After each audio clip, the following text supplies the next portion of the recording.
My son told me to sleep in my car while my house burned to ashes behind me. What happened next? Well, let's just say karma has a twisted sense of humor. If you're watching this, hit that subscribe button and let me know in the comments where you're watching from. This story gets absolutely wild. My name is Sofia Martinez. I'm 57, and this is the story of how I learned that sometimes losing everything is the best thing that ever happens to you. Though I'll admit, it didn't feel like a blessing when I was picking out organic tomatoes while my life literally went up in smoke. October 15th, 2024.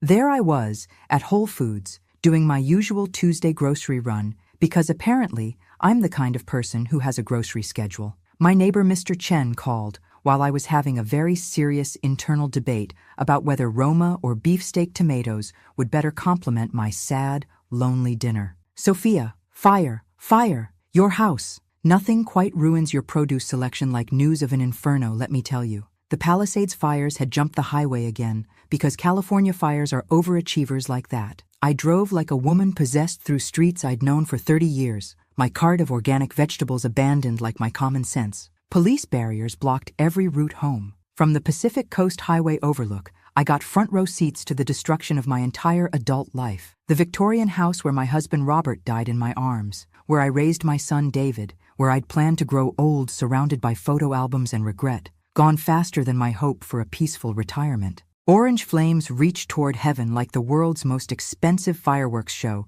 consuming everything I'd worked 3 decades to build. 3 houses on my block survived. Mine wasn't one of them, because apparently my luck is about as reliable as California's power grid. Standing there in my Tuesday grocery clothes, tasting smoke and existential dread, I made the call every mother hopes never to make. My fingers shook as I dialed David's number, already knowing this conversation would change everything. "Mom?" His voice was distant, distracted. I could hear keyboard clicking, because of course my son would be working during my personal apocalypse. "David, honey, I need your help. The house, it's gone. Everything's gone." The pause that followed lasted roughly 17 years. Then I heard her voice, sharp as broken promises. "If you let her come here, I'm going to my mother's house, indefinitely. Amanda, my beloved daughter-in-law, who's about as warm as a California wildfire and twice as destructive. My son, the boy I worked 2 jobs to put through Stanford, the man I'd sacrificed my social life to support,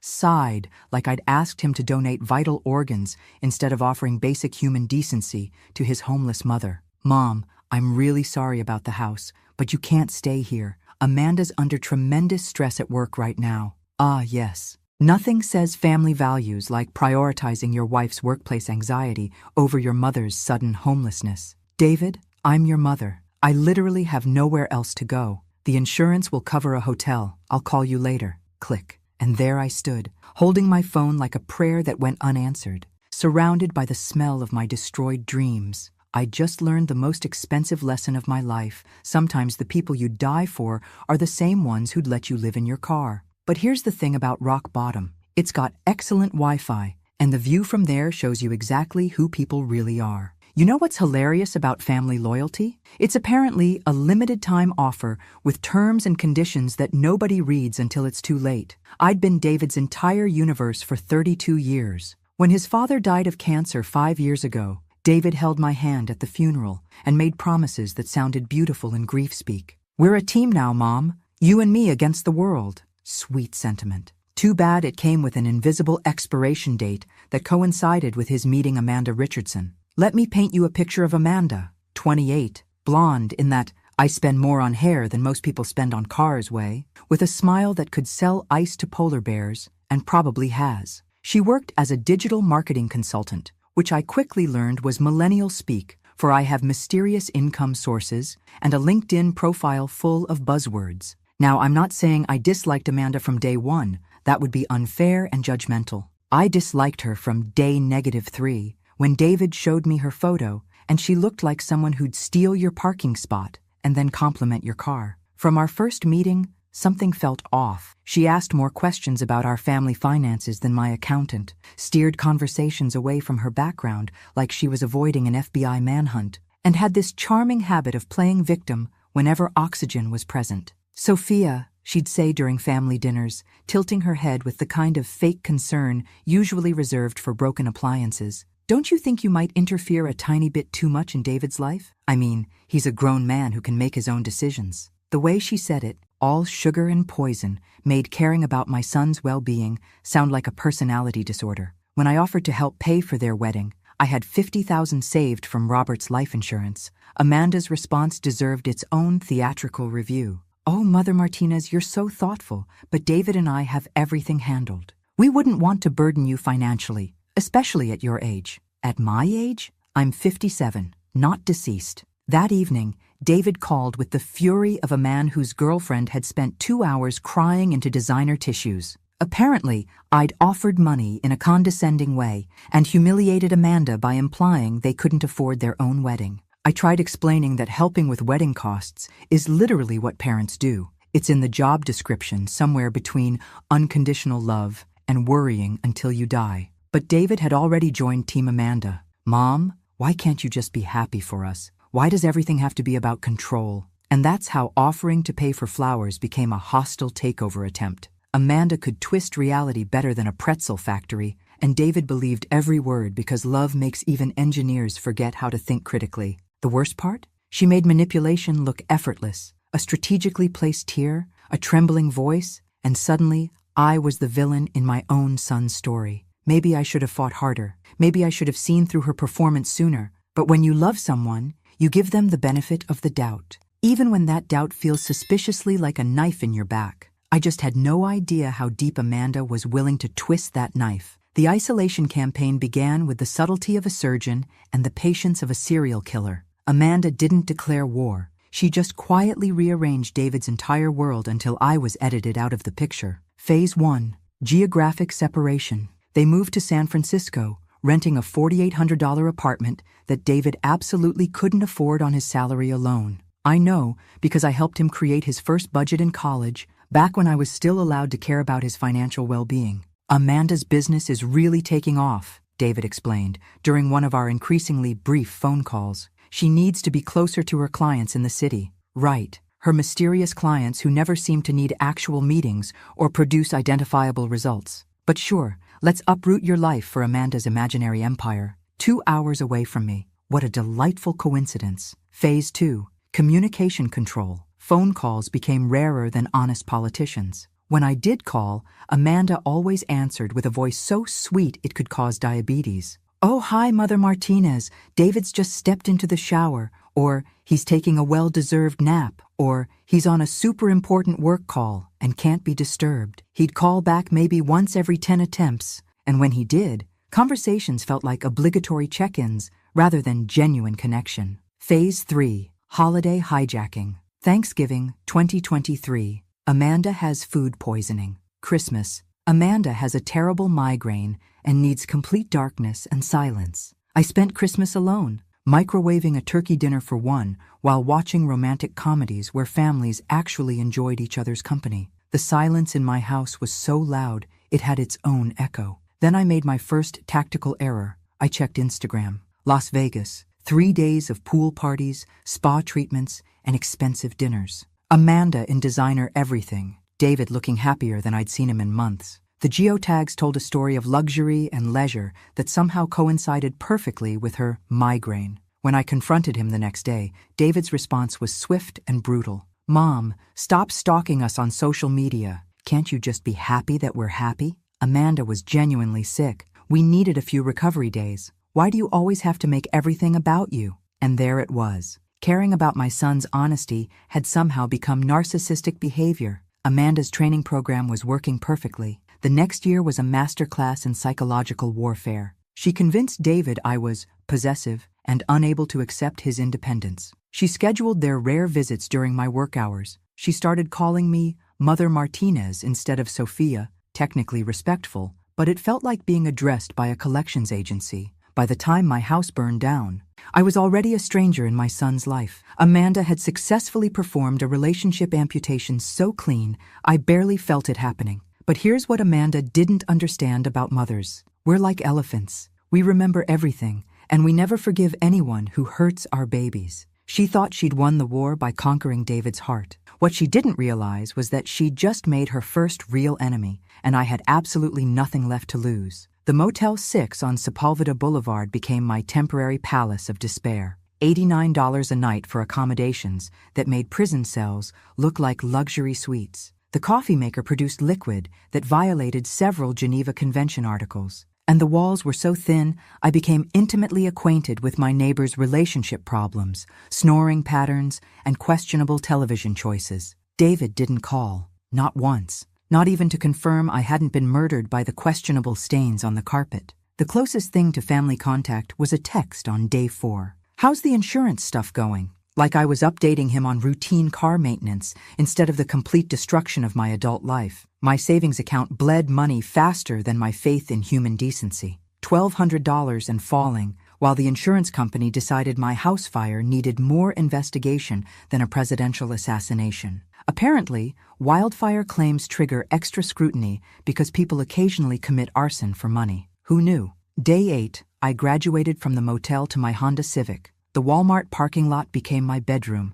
complete with a clearance pillow that smelled like industrial chemicals and a blanket that provided roughly the same warmth as thoughts and prayers. Sleeping in your car at 57 is a special kind of education in humility. Your spine discovers new ways to hate you, your dignity files for divorce, and every police cruiser becomes a source of existential terror. I kept expecting David to develop basic human consciousness and realize his mother was living like a refugee 20 minutes from his cozy apartment. Expectations, like my house, turned out to be highly flammable. Miguel, the Walmart night security guard, became my guardian angel of minimum wage kindness. Around day 12, he started checking on me instead of moving me along. "Mrs. Martinez, you holding up okay tonight? I got some decent coffee in the office if you want." A stranger making $10 an hour showed more concern for my welfare than my own son. Miguel never asked invasive questions, never made me feel ashamed, just treated me like a human being who deserved basic dignity. Meanwhile, David's silence was so complete, I started wondering if Amanda had convinced him I was dead. 2 months. 2 months of sleeping in parking lots, washing my hair in public restrooms, and learning that rock bottom has a basement. 2 months of David not once checking if his mother had shelter, food, or the will to live. That's when my phone rang with a Boston area code. "Mrs. Martinez? James Whitmore from Whitmore, Patterson and Associates. I'm calling about the estate of Margaret Vanderbilt Chen Martinez. Great Aunt Margaret. The family eccentric who lived in Beacon Hill Mansion, collected wine worth more than most people's cars, and attended family functions like a mysterious fairy godmother who criticized everyone's life choices. Mrs. Martinez, you're the sole beneficiary of her estate. Total value, approximately $5.9 million. I almost dropped the phone into my lap, certain the parking lot fumes had caused hallucinations. "She left a note," the lawyer continued, "said you were the only family member who never asked her for money. For the first time in 2 months, I laughed until my ribs hurt. Trust Aunt Margaret to have perfect timing and a twisted sense of irony. Sometimes the universe doesn't just close doors. It burns down the entire house and then hands you the keys to a mansion. But first, I had some very important business to attend to, involving a certain daughter-in-law and her complete underestimation of what a desperate mother can accomplish with unlimited resources and nothing left to lose. Money, as it turns out, doesn't just change your circumstances, it changes your entire personality. Within 3 weeks of Margaret's legal windfall, I went from homeless car dweller to owner of a $2.8 million estate in Carmel by the Sea. 5 bedrooms, 6 bathrooms, infinity pool that seemed to pour directly into the Pacific Ocean, and a wine cellar that would make Margaret's ghost weep with pride. The master bedroom was larger than my entire previous existence, with floor-to-ceiling windows that turned sunrise into personal entertainment. The irony was so thick I could serve it at dinner parties. While my son thought I was still struggling with insurance paperwork and temporary housing, I was living in a house that cost more than his annual salary times 50. I took my time settling in, learning every corner of my sanctuary. The kitchen had marble countertops that probably cost more than Amanda's entire wardrobe. Each wine bottle in the cellar was older than my relationship with disappointment, some worth enough to fund a small country. But the best part? The absolute, profound silence. No Amanda's performative laughter, no walking on eggshells around David's carefully managed moods. Just me, the sound of waves, and the slow reconstruction of a woman who'd forgotten she was allowed to take up space. After 3 weeks of blissful isolation, I decided to conduct a little social experiment. I posted one carefully curated photograph on Facebook, just my bare feet on the deck railing, ocean stretching to infinity, captioned, "Sometimes the best views come after the worst storms." David called within 90 minutes. I timed it. "Mom, I saw your post. Where exactly are you? That view looks expensive." I could practically hear his confusion through the phone. Poor David, trying to reconcile his assumption of my continued misery with photographic evidence of oceanfront living. "Oh, you know about Aunt Margaret? She left me everything in her will. I used some of the money to buy a small place by the water. Nothing fancy. Wow, I'm so happy for you, Mom. You really deserve some good news." Deserve. Interesting word choice from someone who'd left me homeless for 2 months. Amanda and I were just talking about how we should come visit sometime. Of course they were. Amanda, who hadn't spoken to me since the Paleolithic era, who'd engineered my exile with surgical precision, suddenly had opinions about family bonding time. Sure enough, within 2 hours my Instagram notifications exploded with a message from my beloved daughter-in-law. "Mother Martinez, what a stunning view. David and I would absolutely love to visit and see your beautiful new home." The woman who'd convinced my son to choose her comfort over his mother's shelter had suddenly developed an interest in oceanfront real estate and family relationships. Amazing how $6 million can cure even the most terminal cases of son-in-law syndrome. I decided to play their game, but this time I'd be writing the rules. "Of course you should visit. The house is enormous. Plenty of space for everyone. I'd love nothing more than to have family here." Time to discover exactly what Amanda was willing to do for money,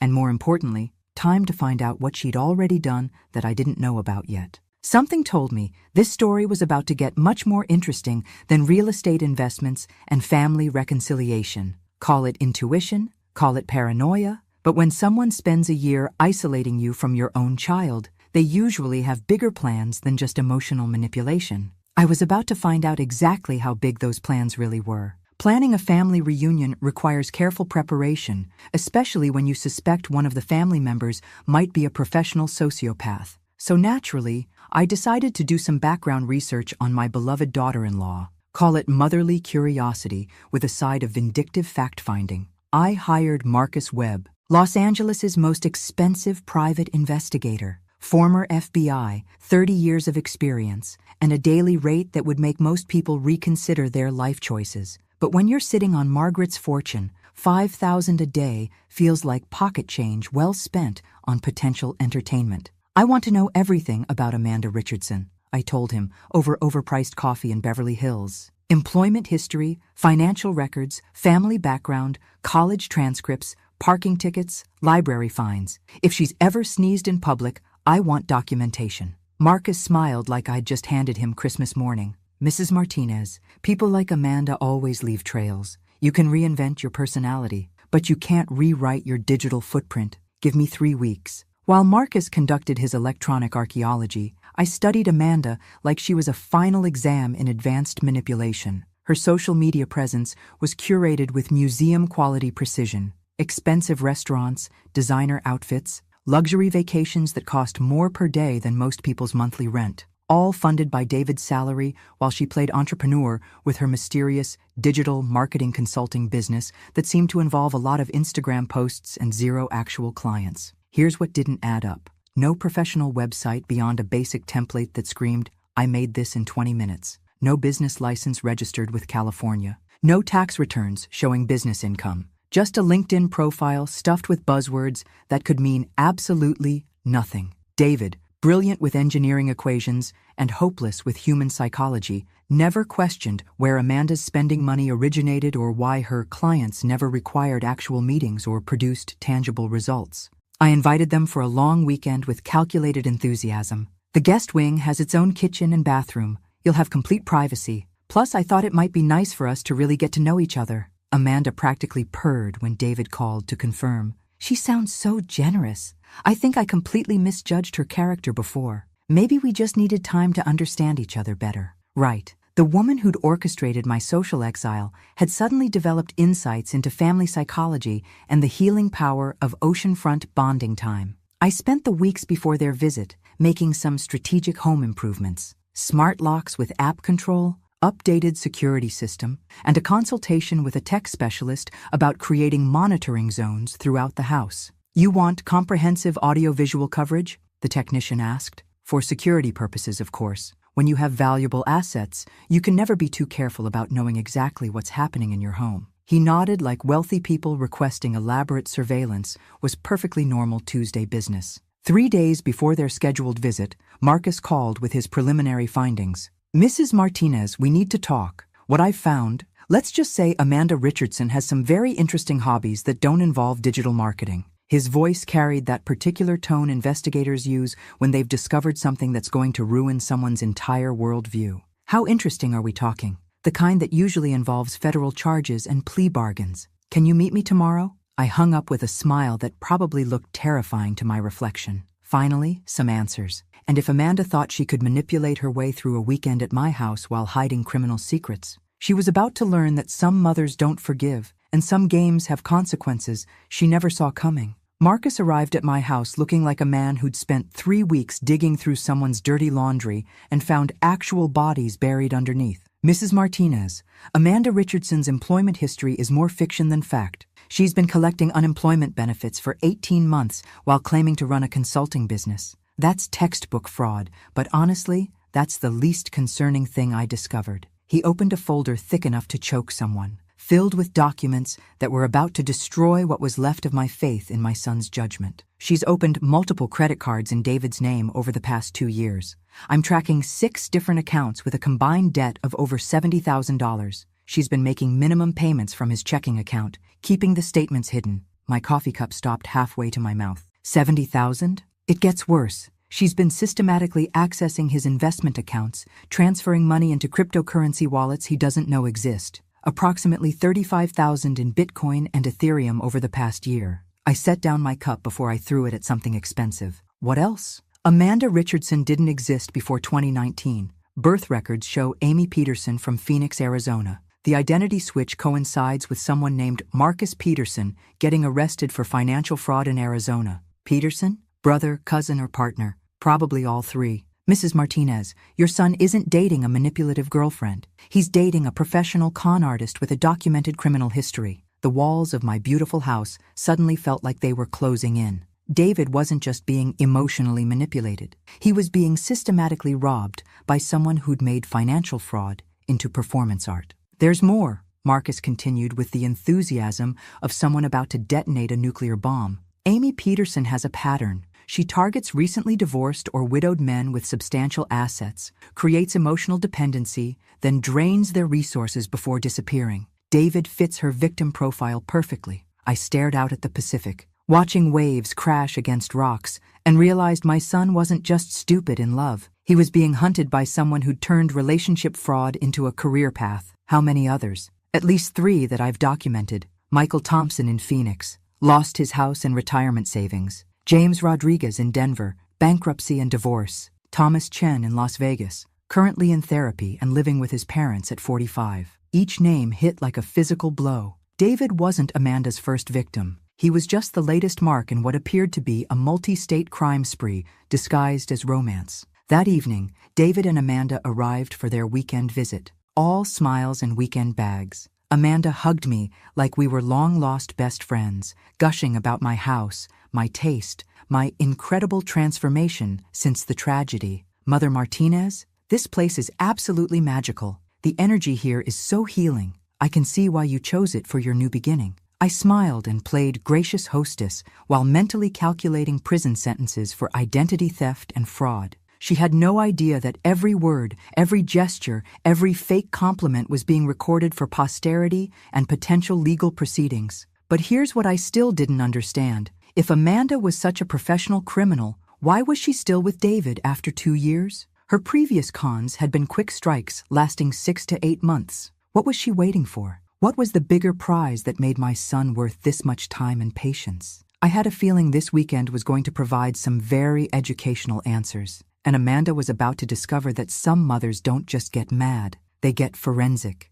The weekend started like a perfectly normal family visit, if you ignore the part where I was essentially hosting a federal crime scene in real time. Amanda couldn't help herself. She photographed everything with the methodical precision of someone documenting evidence for future legal proceedings, which, ironically, was exactly what she was doing, just not the way she intended. The wine cellar with its vintage collections worth more than most people's houses. The art pieces I'd inherited from Margaret, each with insurance valuations that made Amanda's eyes light up like slot machines. The master bedroom with its $1,000,000 ocean views and walk-in closet larger than most apartments. These weren't casual vacation photos. These were reconnaissance shots. David, sweet and completely oblivious, spent Saturday morning working by the pool while Amanda explored my house with the dedication of someone planning a very elaborate heist. Saturday afternoon, while David napped in the sun, Amanda made a phone call from the guest bedroom. Thanks to my new security system, I heard every word from my monitoring station. The place is even better than the photos suggest. We're talking serious money, 8 figures minimum. The wine collection alone could fund our retirement. I nearly choked on my iced tea. Our retirement? Who exactly was our? Marcus, you should see this setup. She's got investment portfolios just sitting on her desk like grocery lists. The woman has no idea about digital security. Marcus, the same name as her apparent partner from Arizona. How wonderfully family-oriented of them. Give me 2 more weeks to document everything, then we execute the plan. By Christmas, we'll be somewhere with no extradition treaties and enough money to live like royalty. The call ended. I sat in my kitchen, staring at the recording device, feeling something cold and calculating settle in my chest. Amanda wasn't just stealing from David. She was planning to rob me, too. And David? He was apparently just collateral damage in whatever scheme she'd been orchestrating for 2 years. Sunday morning brought even more educational entertainment. While David showered, Amanda approached me with tears already prepared in her calculating blue eyes. Mother Martinez, I need to confess something. David and I have been struggling financially. His company is having problems, and we're worried about our future together. The performance was flawless. Trembling voice, perfectly timed tear, hands clasped in supplication. Of course I'll help however I can. Family supports, family. You're so generous. I was wondering, would it be possible for David to have access to your financial accounts, just in case of emergency? And there it was, the real reason for this bonding weekend. What a thoughtful suggestion. We should definitely set something up. Amanda practically glowed with anticipated victory. She had no idea she just confessed to conspiracy to commit fraud while being recorded in high-definition audio. But I still had questions. If Amanda was such a professional, why telegraph her intentions so obviously? Why risk exposure when she could have been more subtle? Monday morning, Marcus called with information that answered every question and raised a dozen new ones that made my blood pressure spike into stroke territory. Mrs. Martinez, we need to meet immediately. What I found about Amanda's real plan. You're going to want to sit down for this conversation. His voice carried the tone of someone about to deliver news that would fundamentally alter reality. It's not just financial fraud. Amanda and her partner have been running a much more sophisticated operation. And Mrs. Martinez, you were never supposed to survive long enough to inherit that money. The phone almost slipped from my suddenly nerveless fingers. Survive? What exactly did that mean? Marcus arrived at my house looking like a man who'd discovered something that would haunt him for the rest of his professional career. Mrs. Martinez, sit down. What I'm about to tell you changes everything we thought we knew about Amanda's plan. He opened a file that looked thick enough to contain someone's entire criminal biography, which, as it turned out, was exactly what it contained. Amanda Richardson, Amy Peterson, has a partner named Marcus Rivera, ex-military, dishonorably discharged, currently wanted in 3 states for arson and insurance fraud. Arson? My mouth went completely dry. They've been running this scam for 5 years. Amy targets wealthy individuals, usually recent widows or divorcees. She gathers financial information, while Marcus arranges accidents that either generate insurance payouts or eliminate witnesses who might complicate their theft plans. The room started spinning as Marcus opened the folder to reveal photographs that made my stomach clench with terror. House fires, dozens of them, all in areas prone to natural disasters, all when the homeowners were conveniently away, all resulting in either massive insurance claims or convenient deaths that left inheritances to manipulated surviving family members. The Palisades fire, Mrs. Martinez. It wasn't random. I couldn't breathe. The words came out like broken glass. What? 3 days before your house burned, Amy transferred $25,000 to a shell company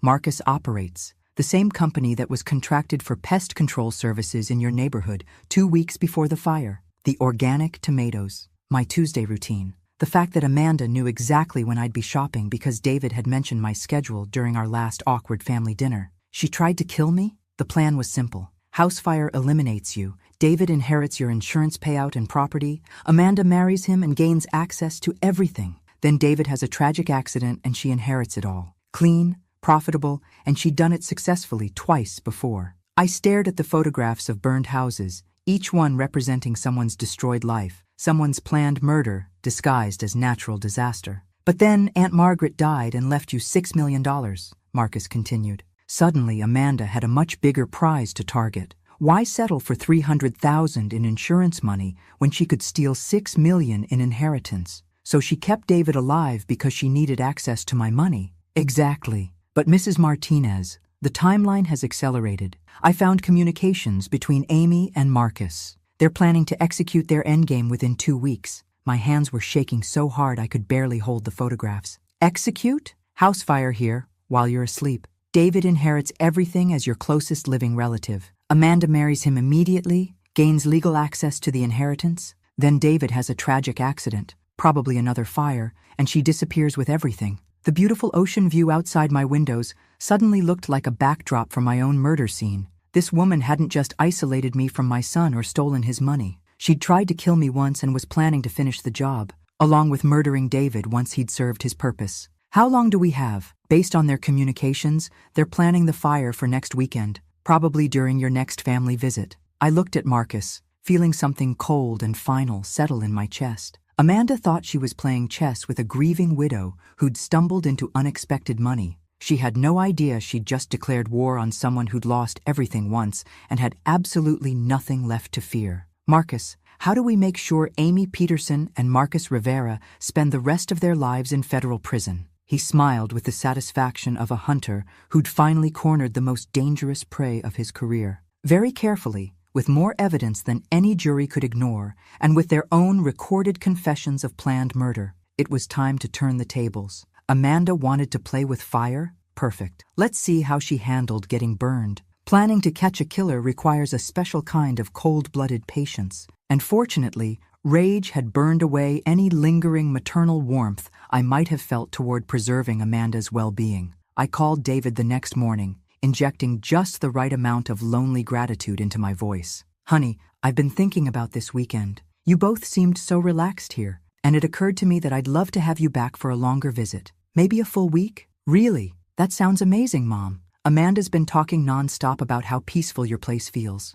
I bet she has. Nothing says peaceful like planning multiple murders in an oceanfront setting. Perfect. How about next week? I'll stock the kitchen, and we can really spend some quality time together. Within an hour, Amanda had texted me with enthusiasm that would have seemed genuine if I didn't know she was planning to incinerate me in my sleep. Mother Martinez, I'm so excited for our extended visit. This feels like the perfect opportunity to really bond as family. Sure, sweetheart. Let's bond over your impending arrest for conspiracy to commit murder. I spent the week turning my house into the world's most expensive evidence-gathering operation. Marcus connected me with federal investigators who helped install recording equipment that would make the NSA jealous. Every conversation, every phone call, every whispered confession would be captured in courtroom-quality audio and video. But the real masterstroke was the digital bait I created. Fake financial documents showing additional offshore accounts, property deeds for non-existent real estate, and investment portfolios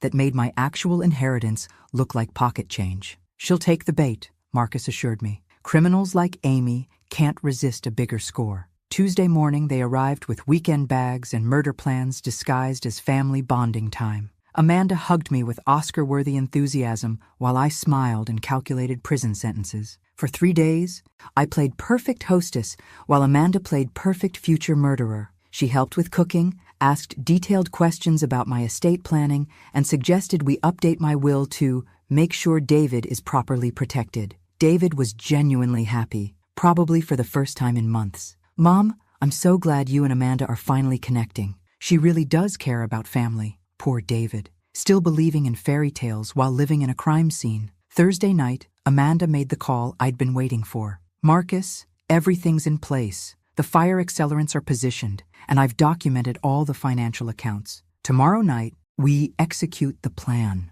What about the son? He'll be asleep in the guest wing. The fire will look like an electrical malfunction that spread too quickly. Tragic accident, no survivors, and we'll be in Mexico by Sunday with enough money to disappear forever. Friday morning, I suggested Amanda and I drive to town for some girl time while David worked. She practically skipped to my car, probably calculating her share of murder money. We drove directly to the FBI field office instead of the spa. Mother Martinez, I think you made a wrong turn. No, Amy Peterson, this is exactly where we need to be. I watched her face transform from confusion to panic to calculating rage in 3 seconds. Professional criminals adapt quickly when their freedom evaporates. I don't know what kind of game you think you're playing, but David will never forgive you for destroying his happiness. David will forgive me when he learns you plan to murder both of us for money. Special Agent Sarah Chen was waiting inside with Marcus and a file containing enough evidence to send Amy and Marcus to federal prison until the sun burned out. Recorded conversations planning my murder. Financial records showing the pattern of previous victims. Digital evidence linking them to multiple house fires across 3 states. And most damning, the accelerants they'd already planted in my house, discovered and photographed by federal investigators. Amy Peterson, Agent Chen said, you're under arrest for conspiracy to commit murder, arson, fraud, and about 12 other federal charges. Amy lunged at me as they cuffed her, screaming threats that would have terrified me 6 months ago. Now they just sounded like the tantrums of someone who'd finally met her match. You have no idea what you've done. David will never forgive you for this. Actually, Amy, I think David will be quite grateful that I saved his life. The drive back to tell David that his girlfriend had planned to kill us both was the longest conversation of my life. But sometimes the truth, no matter how devastating, is the only gift you can give someone you love. David took the news about as well as anyone would take, learning their girlfriend was a serial killer who'd been planning to murder them for inheritance money. He sat in my living room, staring at the federal arrest warrant with Amy's photograph attached. While I explained 2 years of systematic manipulation, financial theft, and premeditated murder plots, she tried to kill you, he whispered, his voice barely audible. The fire, that wasn't an accident? And she was planning to kill you too, once she had legal access to my inheritance through marriage. David, you weren't her boyfriend. You were her final victim. His hands shook as he scrolled through the evidence on Marcus's laptop.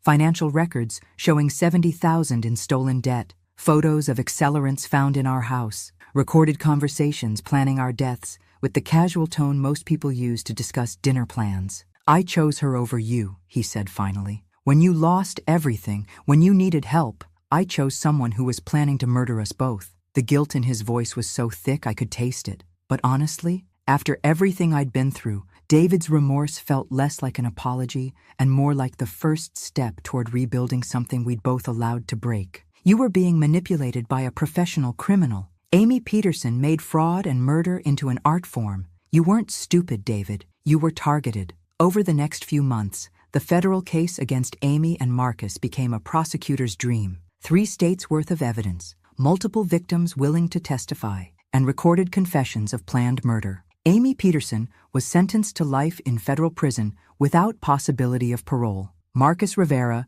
received the same sentence when they found him hiding in a cabin in Montana. David moved into my guest house while he began the long process of rebuilding a life that had been systematically destroyed by someone he'd trusted completely. Therapy, financial counseling, and the slow work of learning to trust his own judgment again. 6 months later, we were having coffee on the deck, watching pelicans dive for fish, while David's credit score slowly climbed out of the depths of identity theft hell. Mom, he said quietly, I need you to know something. When I told you to find somewhere else to sleep that night, that's going to stay with me forever. David, you were being controlled by someone who'd made psychological manipulation into a science. I don't blame you for falling for a professional, but I should have known. I should have seen through her act. I looked at my son, my brilliant, naive, emotionally generous son, who'd been selected as prey by someone who specialized in exploiting those exact qualities. Honey, the fact that you trusted someone who seemed to love you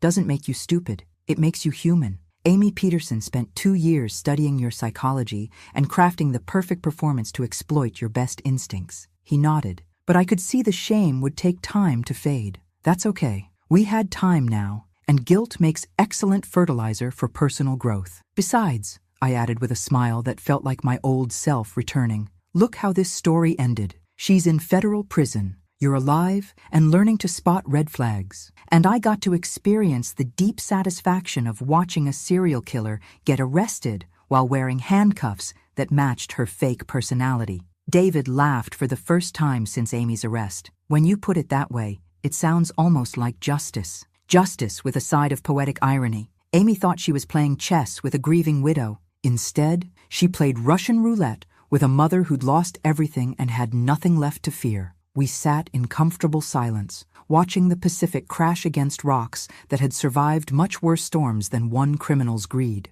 Sometimes the best revenge isn't getting even. Sometimes it's simply surviving long enough to watch karma deliver justice with interest. Thanks for listening. Don't forget to subscribe and feel free to share your story in the comments. Your voice matters.